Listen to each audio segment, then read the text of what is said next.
वो तो ये कहते हैं कि लखनऊ यूनिवर्सिटी में भी मैं छात्र नेता था और वो गुंडा थे। ऐसा है। जबकि ये कहा जाता है कि आप दोनों लोगों की दांत काटे दोस्ती थी, एक ही अजीत साथ रहते थे। अजीत जी हमसे पहले 1 साल पहले वो लखनऊ विश्वविद्यालय आए थे वो। और लखनऊ में पहला मुकदमा किसके ऊपर कायम हुआ है, रिकॉर्ड में होगा, मैं दिखा दूंगा। इस साइकिल स्टैंड पे जाके ठाकुरगंज में एक साइकिल 1 रुपया देने के चक्कर में झगड़ा कर लिया, वहाँ गोली चला दिया। ठाकुरगंज थाने में बंद था। आदेश सिंह हमारे परिवार के वकील हैं, यहाँ पे बार के अध्यक्ष भी रहे। उनको ले जाके रात 12 बजे मैं इसे थाने में मिला, समझ रहे हैं। इसको इसकी बेल करवाई हम लोगों ने। इनके पिताजी नहीं आए थे बेल कराने, कोई इनका साथी नहीं दिखा था। हम ही ने इनको ले आके बेल करवाए, बलरामपुर हॉस्पिटल में एडमिट करवाया। एक सप्ताह बलरामपुर हॉस्पिटल में एडमिट रहे, फिर बेल करवाया हूँ फिर मैं। दुश्मनी क्यों हो गई दो दोस्तों के बीच? देखिए रास्ते अलग हो गए। वो बबलू श्रीवास्तव के साथ, जब हम लोग विश्वविद्यालय में थे, हमें लग रहा है बीए 3rd ईयर में थे हम लोग, तो ये बबलू श्रीवास्तव का गैंग ज्वाइन कर लिया इस आदमी ने। ये चला गया नेपाल, चला गया मिर्जा दिलसाद बेग के साथ, वहाँ पे कुछ उसके लिए क्राइम व्राइम किया। बाद में बबलू ने मिर्जा को मरवा भी दिया। तो ये बबलू श्रीवास्तव के गैंग का मेंबर रहा है आदमी। मैं इनके पिताजी एक बार हॉस्टल आए, हॉस्टल से गायब था। तो मैंने इनके पिताजी से कहा जाके पूछेगा, मैं झूठ नहीं बोलता हूँ, ऑन कैमरा भी नहीं, ऑफ कैमरा भी नहीं। इनके पिताजी से मैं कहा इसका मन नहीं लग रहा पढ़ने में, इनको कोई व्यापार करा दीजिए।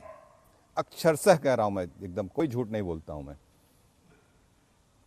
तो आपको लगता नहीं कि बहुत सारे आरोप और आपके उसके बाद पता होगा फिर जाके इस आदमी ने एक मर्डर हो गया लखनऊ विश्वविद्यालय में, जिसमें यही लोग इन्वॉल्व, जो लोग उसमें मुलजिम रहे। आप उन लड़कों उनसे जाके अलग अलग बाइट ले हाँ, कई लीजिएगा। सारे मसले हैं। गुड्डू सिंह हत्याकांड है, जेलर हत्याकांड है, सब में यस, आप जाके पूछिए। गुड्डू सिंह का पहला मर्डर यूनिवर्सिटी में 1996 6 जनवरी को होता है। आप उसमें जितने लोग मुलजिम थे, एक आप हमें लगता है उसमें गोंडा का भी कोई लड़का गुड्डू सिंह था, केडी सिंह थे। जाके आप सब लोग, आज के डेट में केडी ब्लॉक प्रमुख है, सबसे पूछ लीजिए कि उस घटना में था कि नहीं था, सब बता देंगे आपको। सही बात। ऐसा जो जो लोग जीवित हैं उनसे सबसे आप पूछ सकते हैं। तो बाद जो में जेल में जाने के बाद इसने मुख्तार अंसारी का गैंग ज्वाइन कर लिया। मुख्तार अंसारी के साथ जेल अधीक्षक हत्याकांड में अभियुक्त रहा। दो गैंगस्टर मुख्तार अंसारी के साथ इसके ऊपर लगे। सारी चीज़ें हैं। तो इसलिए अच्छा, ये रास्ते, बताइए इसलिए आप। दूरियां हो गई। हम लोग इंडिपेंडेंट थे, अपनी हैसियत में थे, किसी के दरवाजे कभी नहीं गए, क्योंकि स्वयं पे विश्वास था, ना राजनीति में ना कोई उसमें। चूंकि इनके नाना जो है हमारे यहाँ सांसद थे, अच्छे व्यक्ति थे वो, राजकेशर सिंह जी। हम लोग उनको मदद करके 1996 में सांसद बनवाए थे। बिल्कुल। कहावत है कि रिश्ते और रास्ते आने जाने से मेंटेन होते हैं और रिश्ते निभाए जाते हैं, छोड़े नहीं जाते। तो ये थे जौनपुर के पूर्व सांसद धनंजय सिंह, जिनके ऊपर आजकल कोडीन सिरप को लेकर बड़ा आरोप है। विपक्ष बहुत ज़्यादा हमलावर है। अखिलेश यादव, धर्मेंद्र यादव, जो अखिलेश यादव समाजवादी पार्टी के मुखिया हैं, मिलते हैं तो बातचीत भी होती है। लेकिन लोकसभा में धनंजय सिंह को घेरने की कोशिश की जा रही है, बल्कि ये कहें कि धनंजय सिंह के माध्यम से योगी सरकार को घेरने की बात की जा रही है। लेकिन धनंजय सिंह का सीधे तौर पर कहना है कि ये लोकतंत्र है, इसमें किसी से डरने की जरूरत नहीं है, हम अपने रिश्ते निभाते हैं। अभय सिंह से हमारी दुश्मनी थी, दुश्मनी है, दुश्मनी रहेगी। और वो अलग तरह की दुश्मनी है कि वो बबलू श्रीवास्तव के साथ थे, वो मुख्तार अंसारी के साथ थे।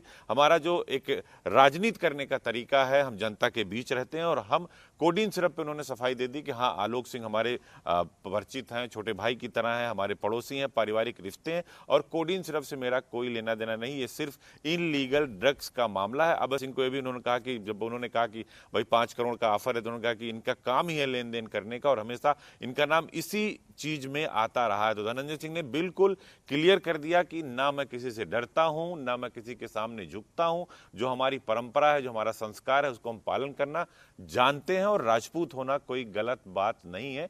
एक बार मुख्यमंत्री योगी आदित्यनाथ ने भी गर्व है कहा भाई, था, छत्री होने का गर्व है। मुख्यमंत्री ने भी कहा था कि अगर हम राजपूत हैं, क्षत्रिय कुल में पैदा हुए हैं, भगवान राम भी पैदा हुए हैं, तो हमें अपने जाति पर गर्व होना चाहिए। तो जाति को लेकर राजनीति नहीं होनी चाहिए। हालांकि उत्तर प्रदेश में अखिलेश यादव, जो धनंजय सिंह कह रहे हैं कि उनको लगता है अखिलेश यादव की राजनीति बगैर धनंजय सिंह के नहीं चलती, अभय सिंह की राजनीति बगैर धनंजय सिंह के नहीं चलती। अभय सिंह और धनंजय सिंह बहुत अच्छे दोस्त थे, लेकिन अब कोडीन सिरप को लेकर उन्होंने कई सारी बातें बताई कि किस तरह की इनलीगल जिसकी ड्रग सप्लाई का मामला, उसमें ईडी आ गई है, एफटीएफ आ गई है, एसआईटी जांच कर रही है, और ये सब कुछ जांच में खुलासा हो जाएगा। लोगों को धैर्य रखना चाहिए, और मैं किसी आरोप से नहीं डरता। मेरे जो रिश्ते हैं मैं उनको निभाना जानता हूं। नमस्कार। एक विषय और मैं आपसे कहूंगा कि जो आप डर की बात कर रहे हैं, 2004 में आपको याद होगा, इसी कैंट में लखनऊ में कृष्णानंद राय जी के ऊपर गोली चली थी, आपस में मुख्तार अंसारी और कृष्णानंद राय की।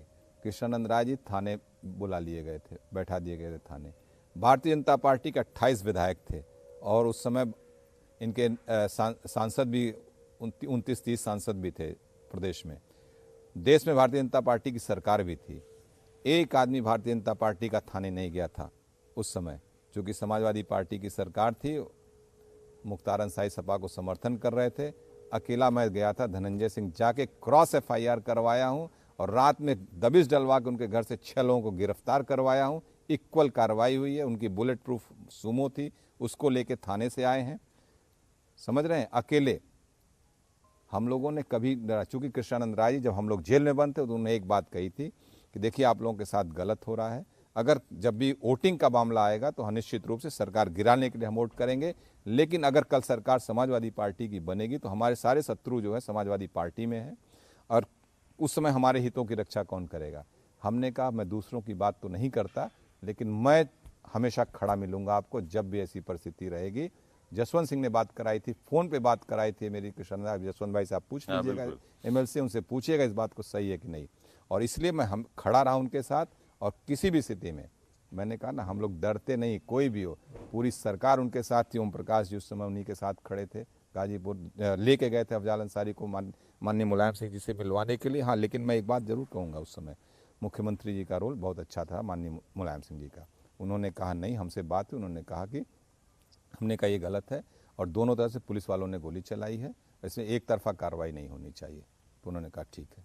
राजीव रंजन वर्मा जी उस समय SSP थे, मैं लेके आया था थाने से, वो भी है भी कहीं। ये तो आपके लिए कहा ही जाता है कि जो है डर के आगे जो जीत है उसके आगे धनंजय सिंह है। हम अपने लिए क्या करेंगे, सब सार्वजनिक जीवन में आया गया है तो उसमें अपने लिए क्या बनाने की बात सोची जाए। और यहाँ पे हम इतना मैं इस मामले में जानता हूँ कि यहाँ से हम कुछ लेके नहीं जाएंगे। बहुत बड़ी रियासतें खत्म हो गई, बहुत बड़े राज्य खत्म हो गए, तो जाएंगे तो हम 9 मन लकड़िए में सभी को जाना है। बहुत बहुत धन्यवाद। ये थे धनंजय सिंह, जिन्होंने आज अपने ऊपर लगे सारे आरोपों को निराधार, तथ्यहीन बताया। अभय सिंह को जवाब दिया, अखिलेश यादव को जवाब दिया, मुख्तार अंसारी, बबलू श्रीवास्तव के किससे रिश्ते बताए, कृष्णानंद राय से कैसी इनकी दोस्ती थी वो बताई। और एक बात और बताई कि जिस बात की चर्चा थी कि बनारस में सभी राजपूत बाहुबली इकट्ठा हुए थे, ऐसी कोई मीटिंग नहीं थी, ना ही उसमें धनंजय सिंह गए थे। बहुत बहुत धन्यवाद, नमस्कार।